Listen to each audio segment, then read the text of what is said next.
So, you've decided to start a new to you movement practice. What are some things you could think about and ways you could talk to your instructor before you really get started? Let's get into that. Well, first of all, are you in any shape to get into shape is the question. The answer is yes. It does not matter where you are in your journey. It does not matter the shape of your body, your size, your weight.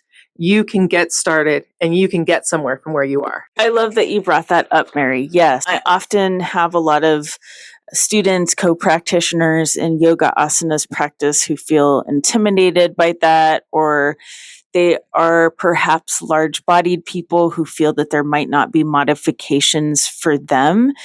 In most cases, there actually are. We can also do the practice from a chair.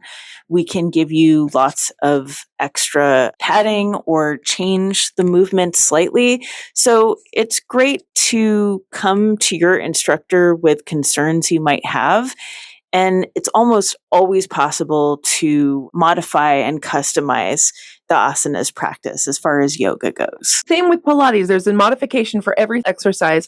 And you have to remember that there are so many different exercises in Pilates that not everyone is going to be the right one for you. There are some that I can't do, and I do them all.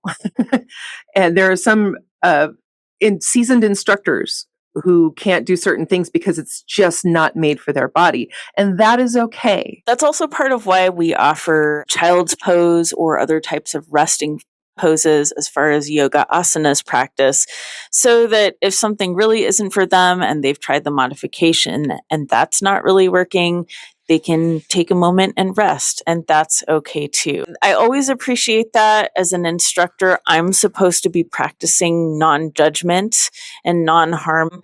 The only kind of gentle boundary I like to have in my classes is I'm not super fond of it when somebody comes into my class and does a whole other entire flow that has nothing close to what we're doing with the poses we're practicing. This is Done this before. yeah, this is something that I would see in the back of in-person classes like pre-pandemic a lot. I don't want to impose my way of doing things, but I try to lead a practice that is generally accessible to everyone and that you can tweak slightly, but I'd like folks to stick somewhere around it. So that's the only ask I really like, I guess, in my instructor ego have of students.